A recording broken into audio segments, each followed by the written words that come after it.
Olá, começa agora a edição do programa Combate à Desinformação nos Campos Gerais. Meu nome é Karine Santos e hoje conversamos com a jornalista Silvia Cassolari. Mestre em Sociologia das Organizações pela Universidade Federal do Paraná, Silvia possui graduação em Filosofia e bacharel em Comunicação Social com habilitação em Jornalismo, também pela UFPR. A jornalista atua como bolsista graduada do projeto Extensão Conexão Ciência, da Universidade Estadual de Maringá. A iniciativa é desenvolvida por meio do Museu Dinâmico Interdisciplinar. Silvia também é autora do livro Ex-Presos Políticos e a Memória Social da Tortura no Paraná, e coautora da obra Depoimentos para a História, a Resistência à Ditadura Militar no Paraná. A jornalista estuda temas como direitos humanos, tortura e memória. Silvia, bem-vinda ao programa Combate à Desinformação nos Campos Gerais. Muito obrigada pelo convite, um prazer estar aqui.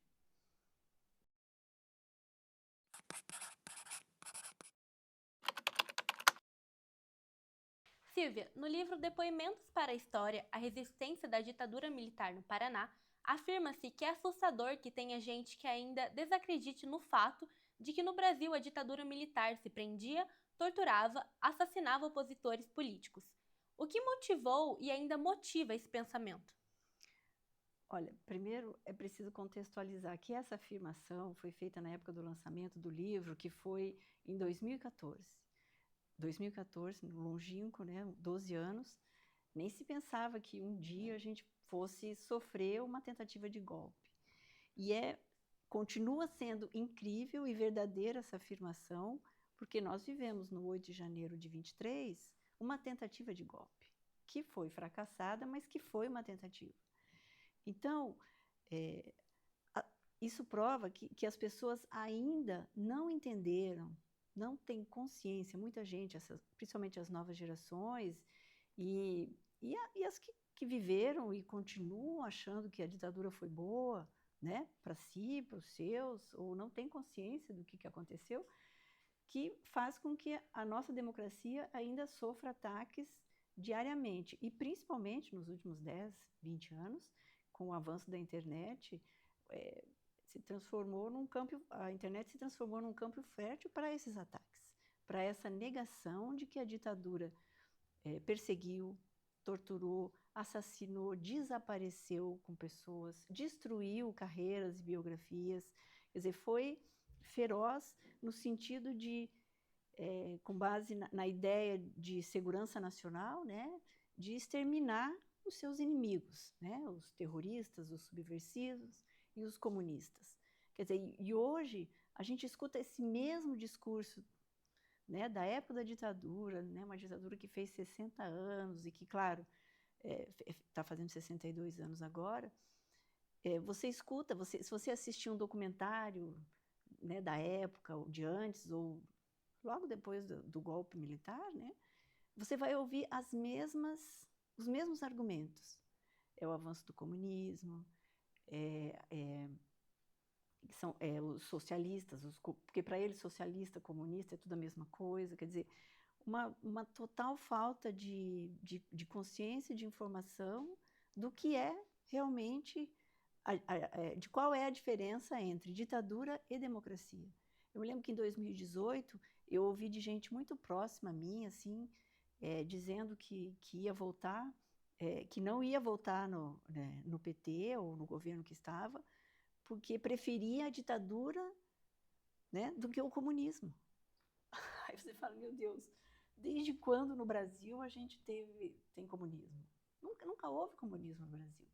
Mas são argumentos que persistem e que as pessoas, de alguma forma, não conseguem superar. E não tem o que você diga a elas. Né? Não tem números que você mostre, não tem fatos, não tem livros, não tem nada. Às vezes eu me sinto bem fracassada, porque eu estou há 30 anos estudando isso, esse tema, e no meu entorno é uma coisa assim que eu não consegui chegar para a minha própria casa, infelizmente, né? Que ainda tem gente que acha que realmente não aconteceu. Lamentável. O projeto de extensão Conexão Ciência da UEM, o qual a senhora faz parte, tem como princípio a disseminação e democratização do conhecimento. Sobre a ditadura militar no Paraná, A senhora avalia que as informações não chegam à população ou chegam, mas de forma distorcida? De que forma o jornalismo paranaense pode transformar esse cenário? Olha, o jornalismo sempre foi um dos pilares da democracia. Eu me lembro que quando eu comecei no jornalismo, nos anos 80, nós éramos considerados o quarto poder, né? Os três poderes constituintes, judiciário, executivo, legislativo e judiciário, e a imprensa livre em todo mundo é um dos pilares, né? Mas é um processo de desconstrução do que realmente é a democracia. É um ataque direto à democracia quando você passa a produzir e cultuar a desinformação. Em 2009, por uma decisão do STF, o diploma de jornalista, né, foi tirada a obrigatoriedade de ter o diploma de jornalismo para você atuar na profissão. E desde então, a gente vem assistindo dia a dia pessoas graduados ou não, que acabam usando as suas habilidades e competências para produzir fake news, né? Fake news sempre existiram, as mentiras e as manipulações e esses projetos de destruição, né, da ciência, da própria democracia, do judiciário, quer dizer, isso aí sempre existiu. Mas agora, claro, com a internet você ganha, né, contornos mais dramáticos pela rapidez, né, e pela produção, assim, levando em conta as técnicas de comunicação. Você lê e mesmo pessoas que conhecem, sabem, às vezes perguntam, será que isso é verdade?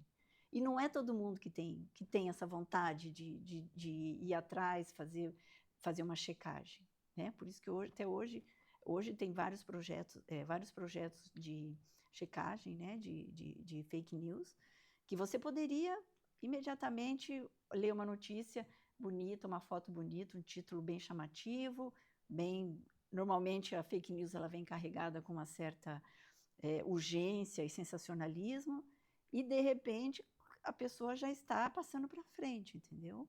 E passa para frente, descobre que é fake news e não volta que aí já não deu mais, né? Já está espalhado.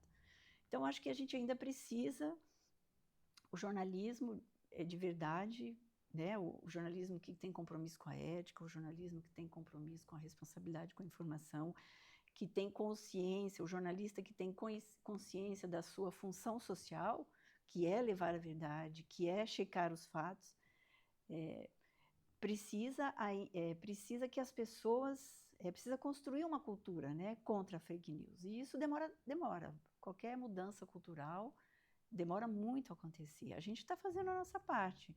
Os jornalistas que têm em sua essência todos os princípios da profissão, continuam na ativa, continuam produzindo. Os próprios jornais, né, os grandes jornais, os veículos de comunicação, eles continuam contratando jornalistas diplomados. Os cursos, com o fim da obrigatoriedade do diploma, eu era do Sindicato dos Jornalistas do Paraná nessa época, e o grande cenário que entre todos os cenários, a gente tinha, olha, vão acabar as faculdades e universidades de jornalismo, né? Já que não precisa mais de diploma, eles vão pegar qualquer pessoa e vão colocar lá. E não foi isso que aconteceu. Os grandes jornais continuam contratando pessoas diplomadas.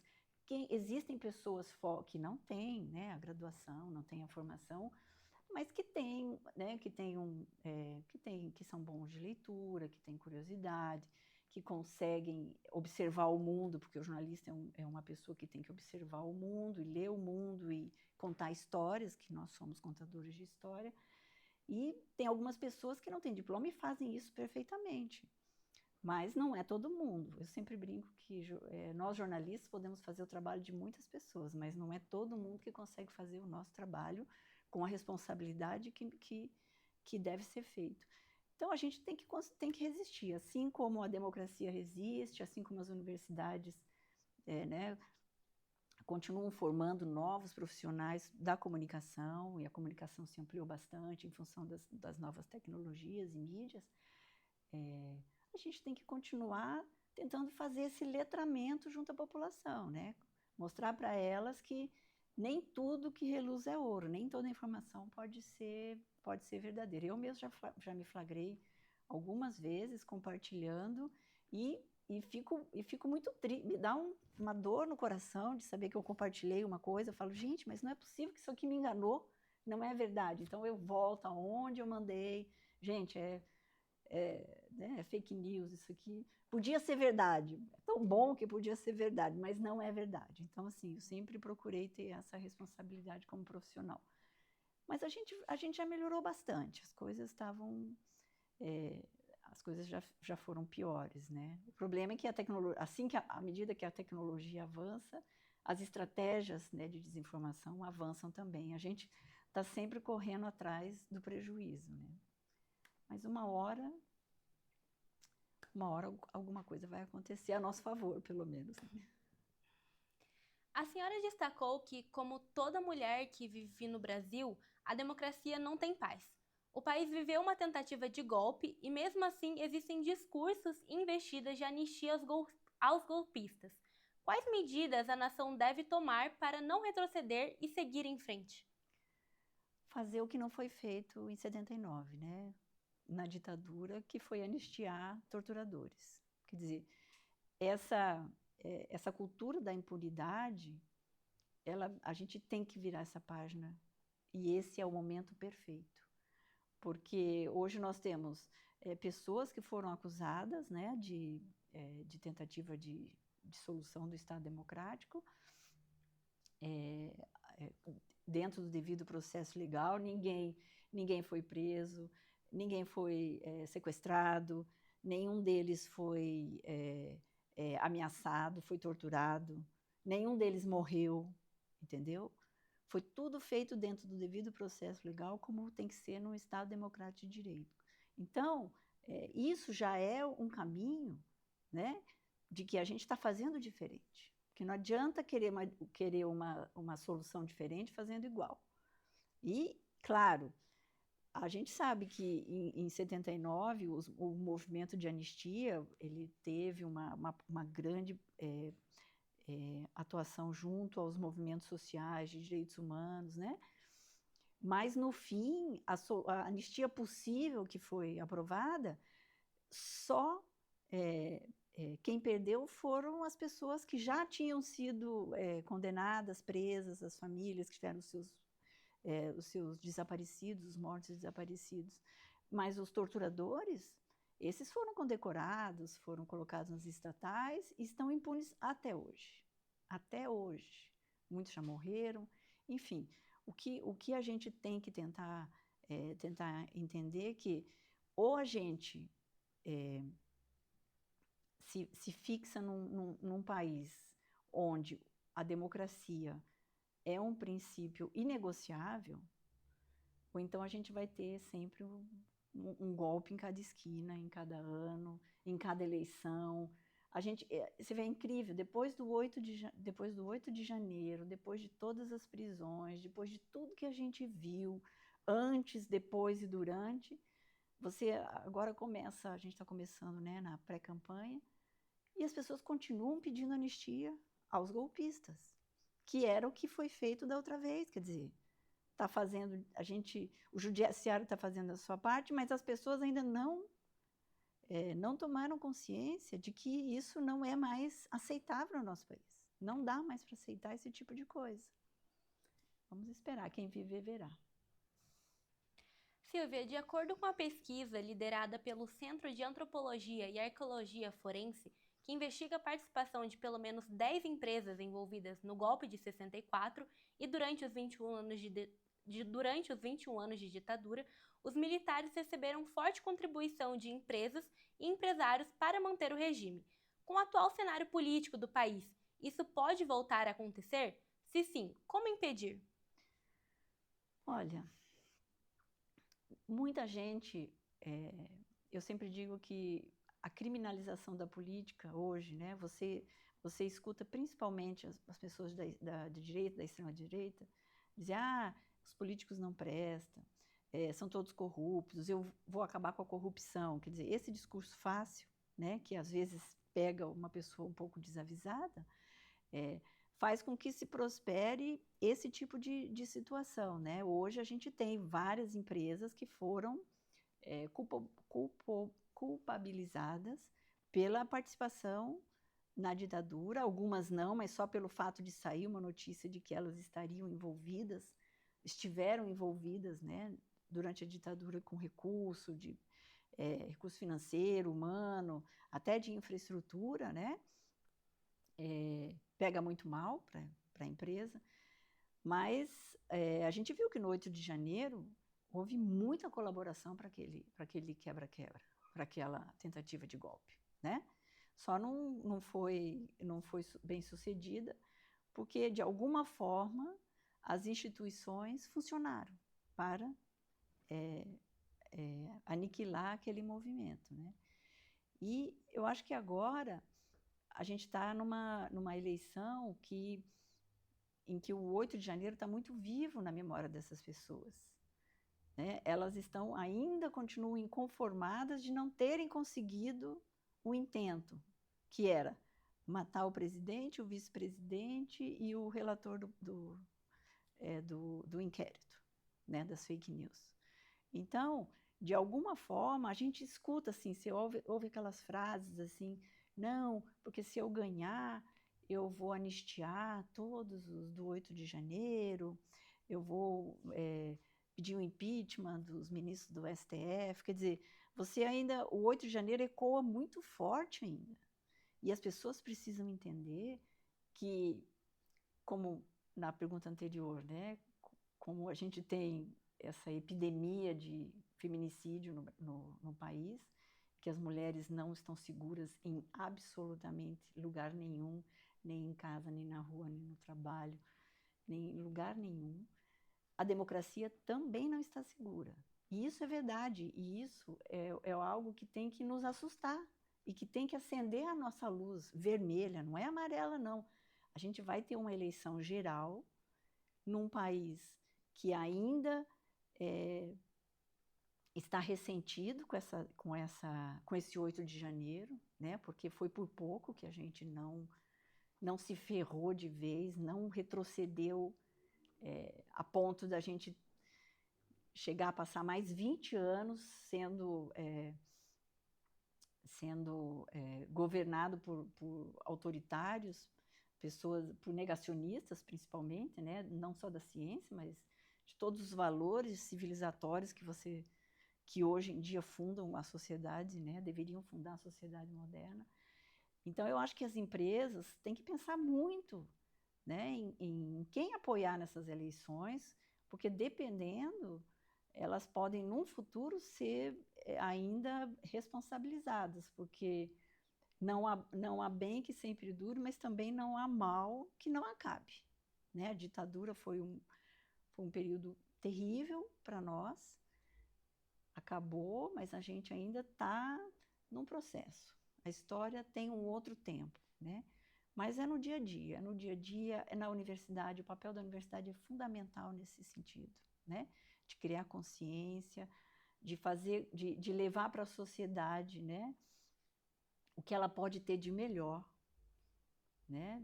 E principalmente no bem-estar, em termos de ideias. Quer dizer, a universidade, com projetos de extensão, ela ampliou demais a sua participação na sociedade, né?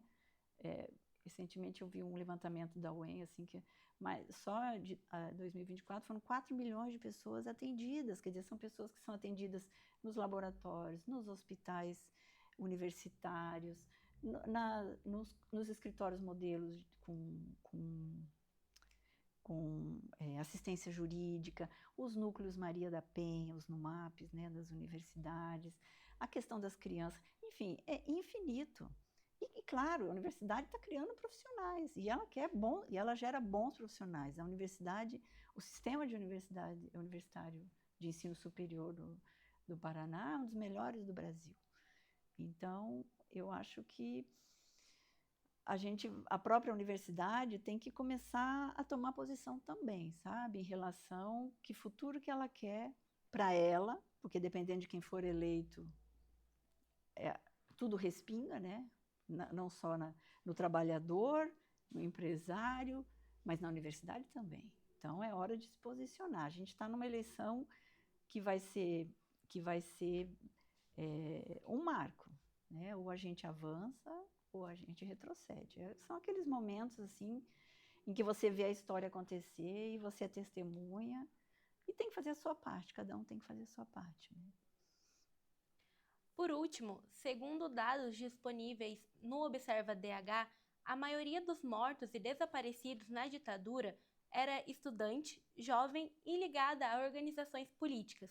Na época, a resistência foi jovem, militante. Atualmente, o perfil continua o mesmo? Qual a importância da mobilização de jovens, sobretudo estudantes, para inibir ataques antidemocráticos? Olha, eu sempre digo que a universidade é e será sempre um espaço de resistência. Não só de formação de profissionais, mas ela cria condições para que todo mundo tenha consciência do seu papel na sociedade como profissional e como cidadão. Então,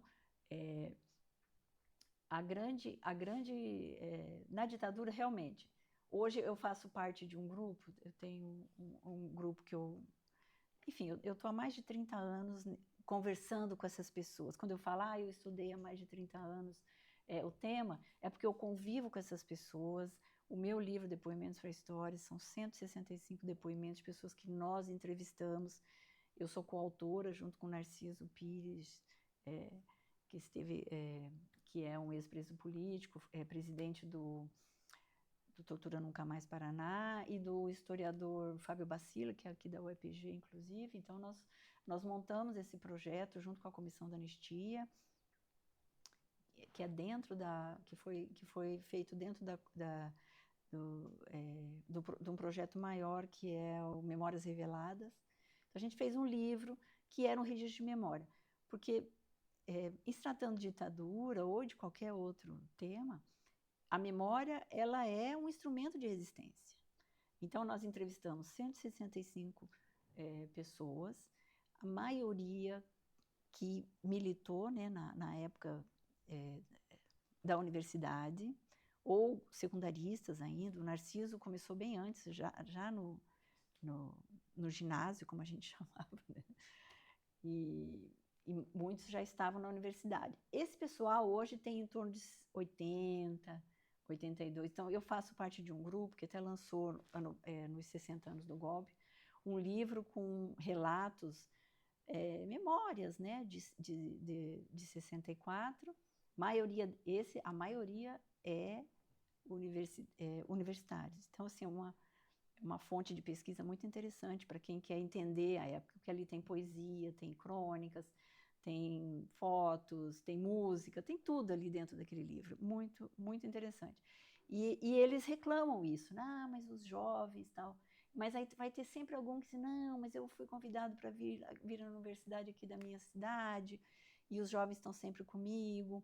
A gente tem vários deles muito ativos, né? O Luiz Palmar, lá em Foz do Iguaçu, está sempre com o pessoal da história, com a professora, né, Carla. Então, na Universidade Federal do Paraná, que eu mesma estudei, muitos atuaram lá. E os jovens, eu mesma, você vê, eu defendi um mestrado, né? Escrevi a minha dissertação de mestrado sobre a ditadura, a memória da tortura no Paraná, em 2004, e até hoje eu estou aqui falando da ditadura, com jovens como vocês, todos, né? Dentro da universidade. Eu estou sempre sendo chamada para falar, para dar uma entrevista, para participar de algum projeto. Então, assim, a ditadura é algo que a gente tem que lembrar, que a gente tem que registrar, para que vocês possam, de alguma forma, mais para frente, estarem observando o mundo e vendo, opa, isso aqui já aconteceu. Já teve tortura, já teve prisão, já teve perseguição, né?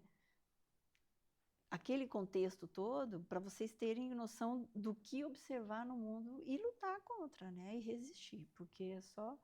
Eu aprendi muito com os ex-presos políticos, porque eles passaram momentos terríveis, eles, as famílias, os amigos, e mesmo assim muitos continuam na ativa, muitos continuam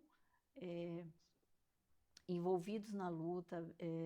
A eleição, né, de 2018, 2019 foi uma verdadeira guerra, né, que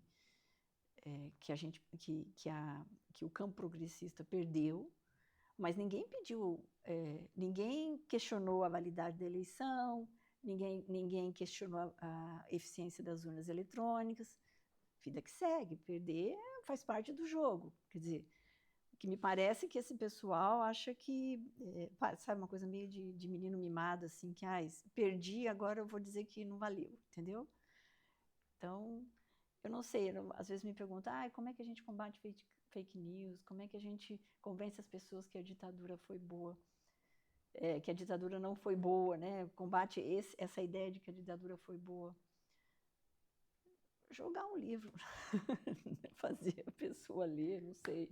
Às vezes é isso, muito difícil. Mas a gente tem que seguir, fazer isso que a gente faz aqui. Esse evento que vocês estão fazendo aqui, o que eu, o professor Reginaldo e as pessoas que participam desse evento, estamos fazendo. Essa é a nossa contribuição. Muito obrigada pela entrevista, Silvia Cassolari. Bom, foi um prazer estar aqui, dizer que eu fui por um breve período professora da UEPG, mas foi só 1 ano. E é a primeira vez que eu volto em mais de 30 anos aqui, estou muito feliz. Muito obrigada. Encerramos aqui o programa Combate à Desinformação nos Campos Gerais. Acompanhe as nossas redes sociais e até a próxima edição.